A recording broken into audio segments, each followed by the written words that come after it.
Oke, materi selanjutnya yaitu tentang perubahan wujud cat. Nah, mungkin ini juga kamu sudah pernah belajar waktu dari SD kali ya, perubahan wujud cat. Nah, nanti bisa dilihat di diagramnya ya. Nah, jadi macam-macam perubahan wujud cat ini. Jadi cat itu kan wujud cat itu ada 3, ada padat, ada cair, dan ada gas. Nah, perubahan wujud benda disertai penerimaan atau pelepasan kalor, tetapi tidak disertai kenaikan dan penurunan suhu. Penyerapan kalor menyebabkan benda mencair, menyublim, atau menguap. Pelepasan kalor ini bisa menyebabkan benda ini membeku, mengkristal, dan atau mengembun. Nah, jadi kalau kita lihat di diagramnya ini, gambarnya. Jadi untuk padat, dari padat ke cair itu namanya meleleh atau melebur atau mencair ya. Nah, kemudian dari cair ke padat itu namanya membeku, kemudian dari cair ke gas itu namanya menguap, dari gas ke cair itu namanya mengembun, dari padat ke gas itu menyublim, dari gas ke padat juga namanya menyublim. Nanti contoh-contohnya banyak ya. Kalau misalnya dari dia mencair, misalnya dari es batu, kemudian kita dinginkan maka dia akan berubah jadi cair. Nah, kalau membeku contohnya apa? Misalnya air yang kita taruh di dalam suhu yang dingin, kemudian dia pasti akan membeku ya. Yang tadi bentuknya cair kemudian berubah jadi padat. Nah, untuk misalnya dari cair ke gas, contohnya apa? Misalnya ketika kamu memasak air, maka akan berubah dari si cair ini menjadi gas. Nah, jadi gasnya itu terlihat ketika adanya gelembung-gelembung udara yang keluar ya dari air yang dimasak tadi. Nah, itu artinya air tersebut telah berubah menjadi gas, partikel gas. Nah, kemudian untuk gas ke cair, contohnya seperti apa? Contohnya ketika kamu di pagi hari, kamu lihat di rumput, itu kan suka ada tetesan-tetesan air ya. Jadi itu adalah embun namanya ya. Jadi karena udara yang terkondensasi yang sangat dingin, nah akhirnya dia terkondensasi menjadi air. Nah, jadi menjadi titik-titik air yang disebut dengan embun. Nah, untuk padat ke gas contohnya apa? Nah, jadi contohnya seperti kamper ya atau naftalen. Jadi ketika dia bentuknya, kan naftalen atau kamper itu kan bentuknya gas. Tapi ketika lama-kelamaan dia pasti akan habis ya, bentuknya padat, sorry. Jadi naftalen ini bentuknya padat, kemudian ketika dia didiamkan maka dia akan berubah bentuknya menjadi gas. Nah, itu adalah contoh-contoh dalam kehidupan sehari-hari tentang perubahan wujud cat. Nah, mungkin masih banyak lagi contoh lainnya ya. Jadi itu contoh secara umum aja tentang perubahan wujud cat.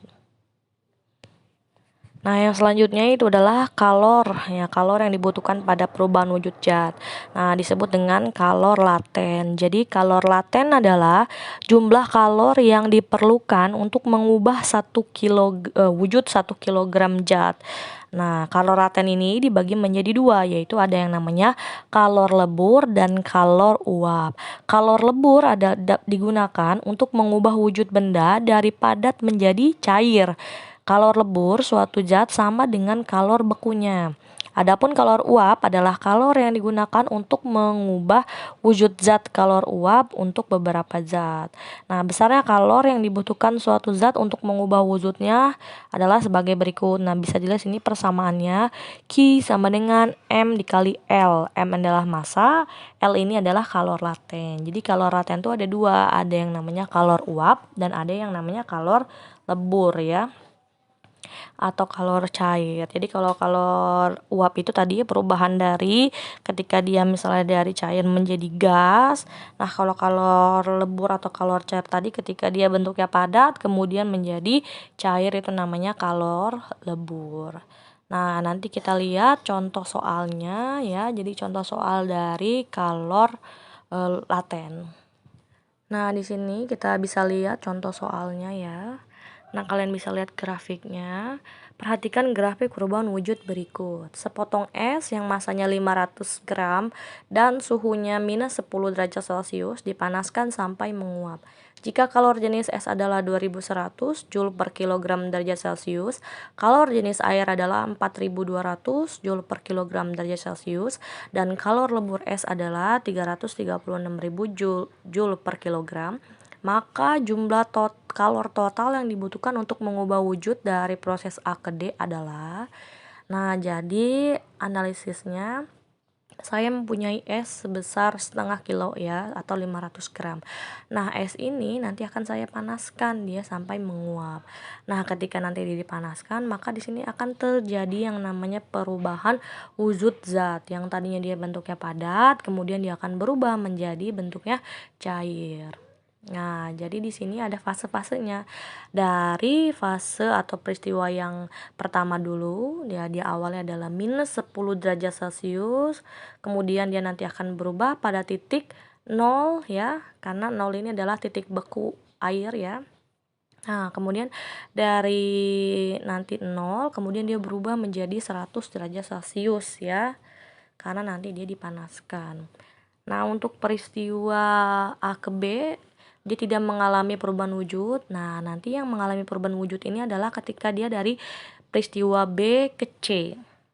Nah, dari peristiwa B ke C ini, tadi kan 0 derajat itu adalah titik beku air ya. Nanti ketika dia udah lebih dari 0 derajat, maka titik beku air ini sudah melewati, jadi air ini bukan bentuknya padatan lagi atau es lagi, tapi dia sudah berubah menjadi cair. Nah, disitulah perlunya kalor lebur es ya, karena nanti ada perubahan dari bentuknya es menjadi cair ya.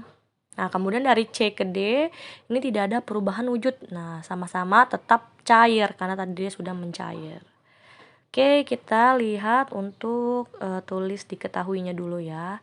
Diketahui massa es adalah 500 gram atau 0,5 kilo atau setengah kilo. Nah, suhu pada saat A, suhu pada awal ini adalah minus 10 derajat Celcius. Suhu pada saat D itu adalah 0 derajat Celcius. CS atau kalor jenis es adalah 2100, kalor jenis air adalah 4200, kalor lebur es adalah 336.000. Nah, jadi untuk menjawab soal ini kita harus merangkai dulu peristiwanya. Jadi nanti kita akan mencari kalor keseluruhannya atau kalor totalnya. Nah, jadi nanti ada 3 kalor di sini ya. Ya, jadi kita lihat dulu untuk peristiwa yang pertama itu dari A ke B, karena dia pasti akan membutuhkan kalor ya. Dia pasti akan menyerap kalor. Nah, dari A ke B di sini perubahan suhunya dari minus 10 derajat Celcius menjadi 0 derajat Celcius. Maka kalor yang dibutuhkan adalah kita pakai persamaan Q sama dengan M kali C kali delta T. Ya, tapi dibentuknya dalam S ya, karena dia masih S. Oke, kita masukin nilai M-nya itu adalah 0,5 kg dikali kalor jenis S adalah 2100 dikali 10 delta T tadi dari min 10 ke 0 itu adalah 10 ya perubahannya. Nah, kita jumlahkan saja semuanya. Kita kalikan saja semuanya. 0,5 kali 2100 dikali 10. Nah, dapatlah 10.500 Joule. Oke, pada peristiwa A ke B ini kita membutuhkan kalor sebanyak 10.500 Joule. Nah, belum selesai sampai situ ya. Kemudian kita lihat peristiwa yang kedua. Peristiwa yang kedua itu adalah dari titik B ke titik C sekarang. Nah, perubahan wujud zat kalor yang dibutuhkan. Nah, tadi kan saya bilang ketika dia sudah melewati 0 derajat Celcius, maka dia akan berubah ya. Jadi yang tadinya es atau padat kemudian berubah jadi cair. Nah, disinilah diperlukan kalor laten atau kalor yang tadi ya, kalau membutuhkan kalor lebur. Nah, jadi rumus kalor laten itu adalah Q sama dengan M dikali L. L di sini adalah kalor lebur S ya. MS itu adalah tadi 0,5 kilo dikali kalor lebur S adalah 336.000. Nah, sama dengan 168.000 Joule. Nah, jadi untuk peristiwa B ke C kita membutuhkan kalor 168.000. Nah, belum selesai. Sekarang tadi kan katanya mau diuapkan ya. Nah, jadi ada peristiwa C ke D. Nah, peristiwa yang ketiga dari suhu 0 sampai suhu 100 derajat Celcius. Nah, dia masih sama bentuknya ya. Bentuknya adalah air. Tadi kan udah berubah dari es menjadi air. Nah, karena di sini tidak ada perubahan fase atau perubahan wujud, jadi rumusnya Q sama dengan M dikali C kali delta T. M-nya tadi berapa? M airnya 0,5, C air yang 4200, delta T-nya dari 0 ke 100 sama dengan 100 perubahan suhunya. Jadi didapat 210.000 Joule. Nah, kemudian yang ditanya adalah berapakah kalor total yang dibutuhkan. Nah, jadi kalor totalnya kita jumlahkan saja dari peristiwa 1 sampai peristiwa yang ketiga. Jadi untuk Q yang 1 dari peristiwa 1 itu adalah 10.500, kemudian dijumlahkan Q yang kedua pada peristiwa yang kedua itu adalah 168.000, ditambah Q yang ketiga pada peristiwa yang ketiga itu adalah 210.000. Kalau dijumlahkan itu adalah 388.500 Joule. Ya, atau mungkin kalau kita sederhanakan jadi kilojoule itu 38,85 kilojoule kita bagi 1000. Nah, itu adalah contoh soal dari perubahan kalor jenis ya. Dari perubahan wujud zat. Nah, itu dia tadi contoh soalnya. Nah, mungkin untuk kalor sampai di sini saja materinya. Nanti kalau misalnya ada yang kurang paham, kalian bisa hubungi saya, bisa nanya lewat WhatsApp atau bisa nanya lewat Google Classroom ya. Mungkin itu saja yang dapat saya sampaikan, kurang lebihnya saya mohon maaf. Assalamualaikum warahmatullahi wabarakatuh.